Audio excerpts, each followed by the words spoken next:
actually have something that I need to do, and it is making homemade yogurt.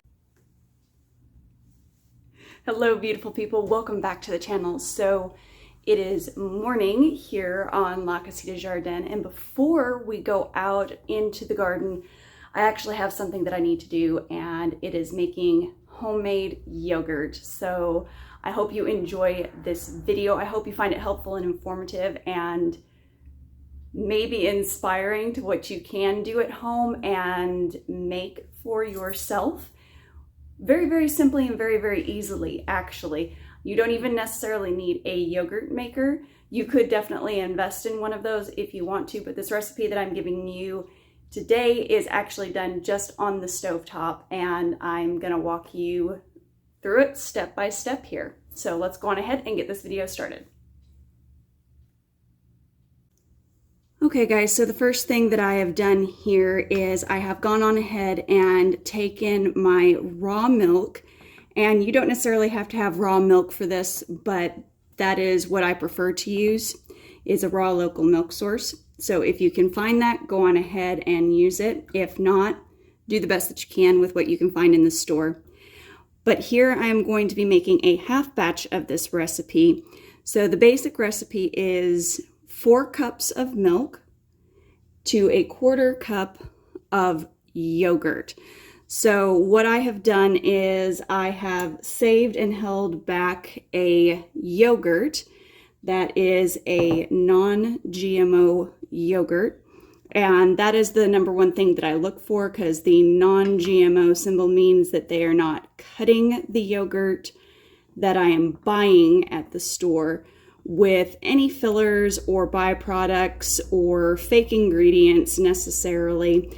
It is literally going to be the milk and then whatever culture they have used to start the yogurt. So in this instance, I do not have, of course, the 4 cups of milk going here. I've only got 2 cups, so I'll only need 1/8 of a cup of yogurt. But what we need to do at this stage is get our milk up to 180 degrees.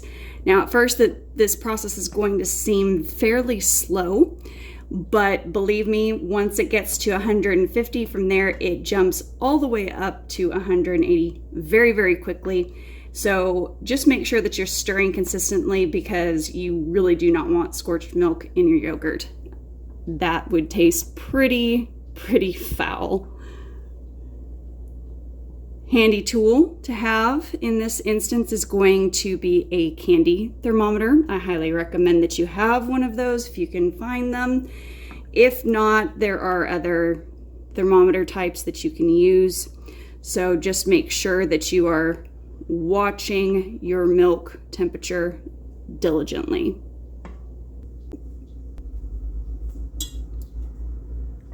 Okay, the next step here is going to be to pour your milk carefully, not burning yourself with the milk, because a milk burn is going to be very painful, into a container of your choosing. And now what we are going to do is we are going to stir the milk, and this is probably the longest part of the process, is stirring the milk in the container until it comes down to 110 degrees. Once it's down to the 110 degrees, what we are going to do is we are going to take out a 1/4 cup. In this instance, for the full recipe, do a 1/2 cup of the warm milk, and we are going to add it to our yogurt that I showed you earlier.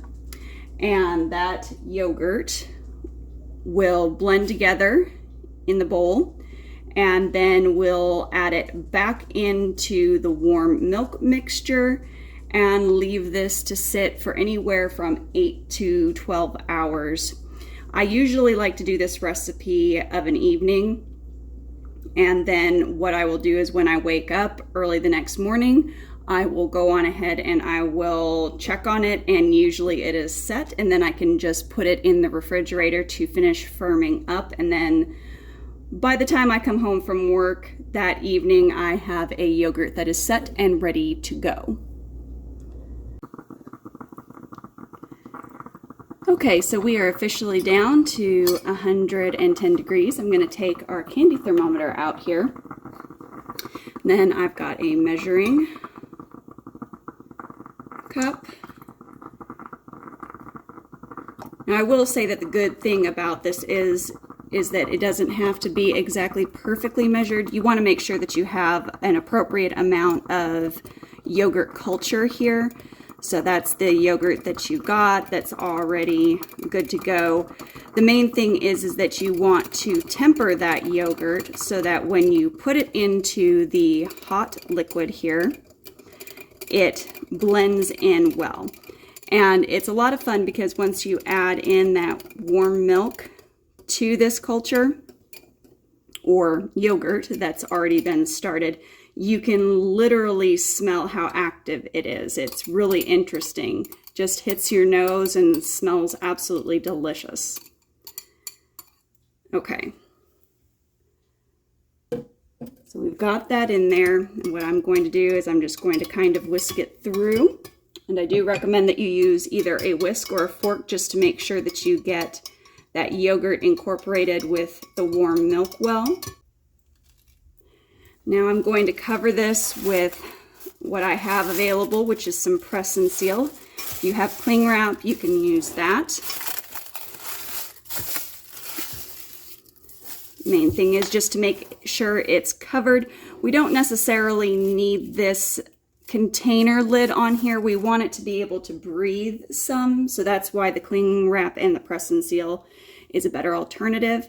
And then to help keep it warm, we are just going to put a towel over the top of it, and we are going to put it in a warm place, as I said, for 8 to 12 hours, whatever your preference or time allotment is for the day. And we will see you back later this evening. Good morning, friends. So it has been a little bit less than 24 hours, not by much, but just a little bit less. And we have yogurt here. So what we're going to do is we're going to go ahead and we're going to strain this off. Now, depending on you, as you can see, hopefully here, this is pretty loosey-goosey. I'm going to make the assumption here that you know how thick you prefer your yogurt to be. And if you do like your yogurt runnier, then you can leave more of this liquid separation that you see in here in with the yogurt. I, however, like a nice thick yogurt, so I'm actually going to strain quite a bit of it off, and then I'll just add it right back into our container and put it in the refrigerator where it will continue to firm up over the next few hours. And just for context, I do add my lid on before adding to the refrigerator. So that is really all that there is to making a nice homemade yogurt. You could also use a kefir and only heat the milk up to about 110 degrees.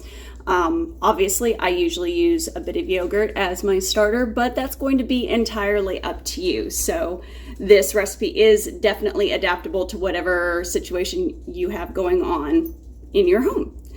Guys, as always, keep it simple, natural, and essential, and we will see you on the next video.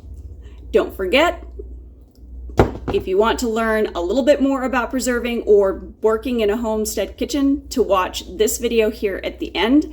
And of course, don't forget that there is also the quick start guide. So if you are looking to jumpstart your fall garden, I literally show you step-by-step how to do that in this guide, and it's on sale right now up through the beginning of September. So I will drop a direct link down below the video so that you can snag that for yourself.